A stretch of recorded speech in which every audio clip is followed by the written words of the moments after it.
Hello and welcome to video number 10, and just want to say congratulations, you have reached the end of this video course. This is a bonus advanced strategy that I'm going to teach you that a lot of times you are not taught, and most people don't even realize that this is happening. So kind of going back to what we talked about in single opt-in versus double opt-in.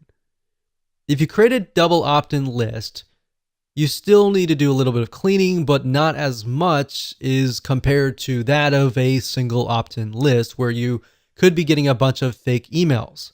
So in other words, cleaning your lists consistently and maintaining that every single month. Because like I said, email ISPs like Gmail, AOL, Yahoo, they do care if you have people on your list that are actually active or not.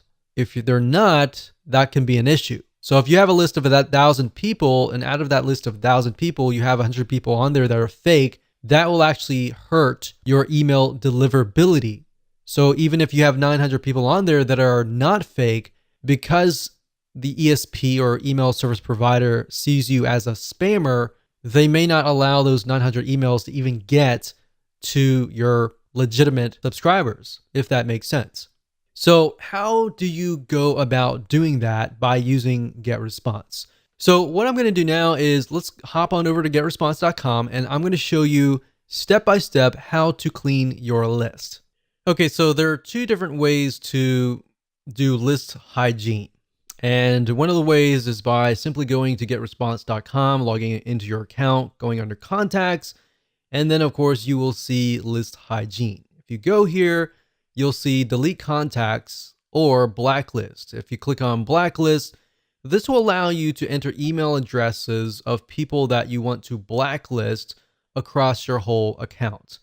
So to do that, what you can do is go to blacklist, click global blacklist for my account. And what that will do is it'll remove them totally from all of your lists, meaning anytime somebody tries to sign up again, they won't be able to sign up. Now, obviously, they could get around that by entering a fake email if you had single opt-in turned on, or they could use a fake email address even if you're using double opt-in as well. So this only protects you to a certain degree, and this works actually really well in a lot of non-technical niches, especially. But if you are in a more technical niche like marketing or business or computers or programming, then this here can help you to a degree, but only to a certain degree. And of course, blacklist for specific lists, which allows you to blacklist people for specific lists. But at the end of the day, we recommend doing the global blacklist compared to the specific lists. Now, another way of doing list hygiene and finding people that are maybe not active is by going to click search. Now, another way to do list hygiene is go to search and click on advanced search. And what we're trying to do here is find people that maybe who have never opened an email before or have never clicked a link before.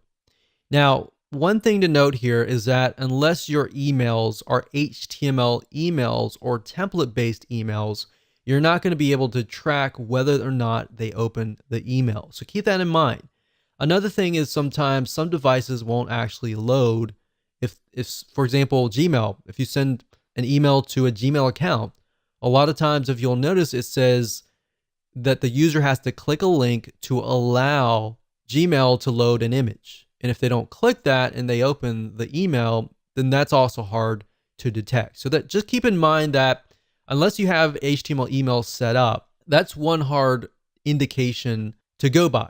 Now, one good indication to go by is if they actually click the link. So regardless of it's a plain text email or an HTML email, as long as they click the link, you can detect that. So what I would go by is people who do not click links. All right.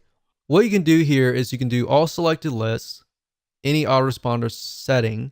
So basically we're saying every single subscriber, and we're going to add a condition. And let's say contact actions. So message open. And like I said, it's hard to detect that. So let's say last click date. So if last click date is before a certain date, and we click apply, and we notice that we have about 100 people who have not clicked any links within the last, let's say, 6 months, then you probably want to delete them, because that means they're most likely inactive, and you're paying for inactive people. I know psychologically you might be thinking, well, I want to keep that list. What if that list were to come back? You put them into a segment, you email that list, and you say, hey, I noticed that you haven't clicked any links. I wonder why and how I can improve my content to fit your needs. Something like that may allow you to reactivate people who just aren't opening their emails. And you got to keep in mind, some people are just busy. So you can do that, but you can do the opposite. And let's say you send that out, nothing happens, and you might get a few people clicking. But then, of course, you have the far and few people that just don't click. They sign up, they forget about it, and they go to the move on to the next thing.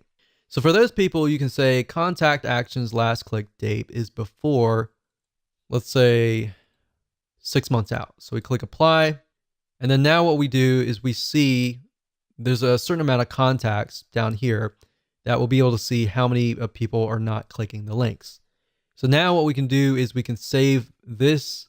We can click this here, this email address, and we can save it as a segment, and then we can email that segment. There are many different ways of doing this, but you really need to get creative and just think about, okay, what signifies somebody who is not active? And if they're not active, I shouldn't be paying for them on my list. And number two, believe it or not, they will actually harm your list. So if you have a list of 1,000 people and only 10% are actually clicking through, or worse, only 1% are clicking through, then because it's a bigger list, you have a smaller amount of percentage. And as you're emailing out, the email service provider will analyze how many people are actually clicking your links. Now, let's say you have 900 people out of that list that are just inactive. So you delete all those 900 people, and then you are left with 100 people. But let's say those 50 out of the 100 people were clicking anyways.